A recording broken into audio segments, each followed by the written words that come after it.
Hi everyone, so I am welcoming 2019 in by going vegan. Now I have been vegetarian since 1999, so 20 years ago, and I am ready to try the next challenge, which is going vegan. Chris is joining me and we are planning to do it initially just for January, and then hopefully roll it out throughout the year as well. But obviously we need to use up what's in our cupboard, because I think wasting the food that we've already bought is not good for the planet, not good for our budget. So we will be finishing up everything we've got, but the aim is, for me certainly, is to go vegan long term. I'm feeling very positive about it so far. I've been shopping a couple of times and picked up lots of bits and bobs, and there seems to be lots of things. Obviously I've got the complication that I am gluten free as well because of my wheat allergy, so it does make looking at labels very, very tricky. The thing that is so frustrating is the labelling. It is just, I don't know, is vegan a dirty word? Do people not like admitting that their products are vegan? So many things, they say vegetarian on it, and I look at the ingredients and I think, well, there's nothing animal based in this at all. Why isn't it labelled as vegan? And when you actually question the supermarket or the shop, and they get back and they talk to their suppliers and double check, and it is vegan. And it's on their vegan list, but they don't have it labelled as vegan. So I can't be the only person who is really, really frustrated that so many things that are vegan that you want to just be able to like pick off the shelf, you see the V sign vegan written under it and you just buy it, and you just can't, because you have to double check and triple check everything. You know, I mean, I'm used to looking at labels because of all my looking at my allergies, you know, and I have been doing that now for, you know, 18 years. So I'm quite used to looking at labels, but looking for vegan, you know, products has really taken it to a whole new level that I really just wasn't expecting. The other thing is, I'm quite ashamed of myself and of the companies which I usually use, because they're not vegan, they're not cruelty free, and why not? These are big companies that I use, you know, and I appreciate, you know, there are some countries in the world where they have to have animal testing, they demand it by law. So just don't sell there. You're a big company, you know, there must be, you know, a market in the UK. You know, the number of vegans in the UK has doubled in the last 4 years.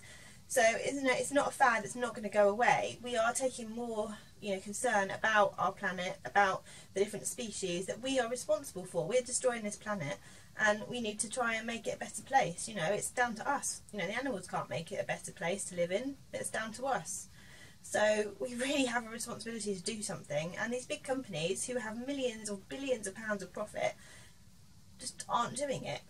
I have more respect for the supermarkets. You know, obviously Sainsbury's, Tesco, Co-op, all the others, they sell meat products. They, you know, they make meat because meat consumers are still the main consumers, you know, in the shops.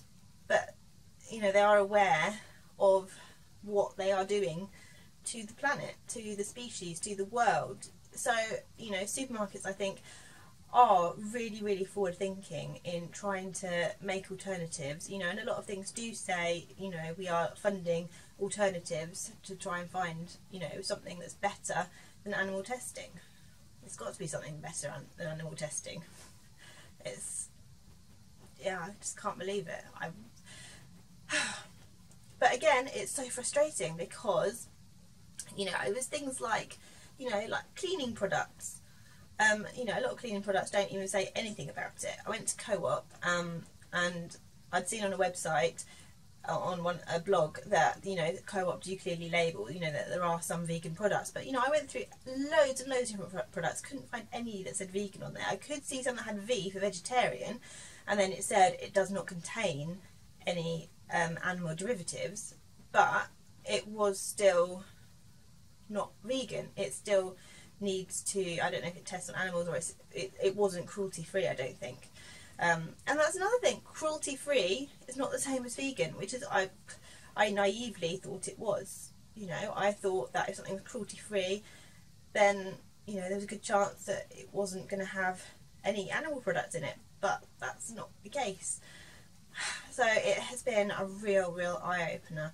I am, yeah, shocked at my own behaviour in the past. You know, I felt quite good about myself as a vegetarian. I thought I was doing my bit for the planet, and, you know, I think I have over the last 20 years. But I've come now to feel that I'm not doing enough, that I need to do more. And so 2019, we're going to make a real difference.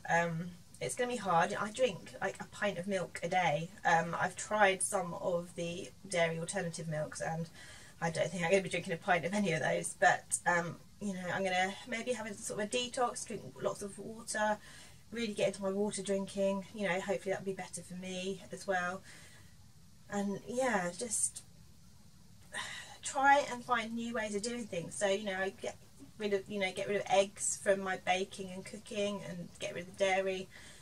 I think it's going to be a challenge, but I'm really looking forward to, you know, experimenting. I've done lots of experimenting with different flours and things, and with my baking for my gluten-free, so this is just taking it to another level. And luckily I got some Christmas presents, which are some vegan cookbooks and also some vegan magazines, so we've got lots of tips and lots of advice and recipes to have a go at. So look out on my blog. I'm sure I'll be sharing some recipes that I try and adapt, because not all of them obviously are gluten-free as well in the cookbooks and magazines, so I need to think about how I can adjust them to suit me. But really positive, and I'm thinking that in tandem with the veganism that we will be trying to reduce our plastic usage as well. About a month ago I went to Lush in Basingstoke, and I was really impressed that they are going plastic free on some of their items. So, you know, that there was a shower gel which was like a bar, a block, and it was, you know, no plastic at all. So I'm thinking that that will be something that we work on as we, you know, progress through the year, going down that route. And I know my mum and my sister were talking about the nothing new in 19. I'm not sure what the hashtag is on that, but trying not to keep buying new stuff, trying to reuse and recycle things that you already have. You know, something that's been in your wardrobe for ages that you haven't used, can you adjust it, can you do something with it? You know, go to visit charity shops, because there are such good things. I used to go to charity shops all the time. You know, about 15 years ago or so, before I had kids, I was always in there. I was looking for books, I was looking for you know, clothes and, you know, other stuff, and I just don't go in them anymore. I think it's because they're a bit small usually, and there's not much room to get a buggy in, so it's difficult to go with children, also because children want to buy everything. So definitely changing the way that we live our lives. So we are, as I said before, Chris is going to be joining me, going vegan for the first month at least initially, hoping it's going to have some health benefits for him as well. So he is supposed to be dairy free because he is dairy intolerant, but obviously we have a lot of dairy in the house, so he is often tempted. Hopefully this will kick-start him into you know, going dairy free properly. But we're not going to make the kids do it. Obviously they can join us for any meals and anything that they want to, but I think the decision has to be theirs at the end of the day. You know, I think my responsibility as a parent is to give them the tools to make their own choices and to be hopefully good people, hopefully, fingers crossed. So they have their choices, they can decide if they want to. I mean, Anya is absolutely horrified at the idea of where meat comes from, but then I think she sort of forgets, and she doesn't really want to think about it, and I can completely understand that, because, you know, I've seen some videos posted on vegan groups in Facebook, and it is sickening and heartbreaking the way that animals are treated for us, for food. So I don't feel like that I can ethically continue just as a vegetarian, but it has to be the person's choice, and I don't feel like I should have the right to impose my choices on the kids. You know, I want to give them the information so they can choose in the future, and hopefully I think they will choose to go vegetarian, at least as a minimum, when they get older. So have you ever tried being a vegan? Have you got any tips or products or recipes or anything that you think I should try? Let me know in the comment section or send me an email. Thank you for watching, and I'll see you again soon. Bye!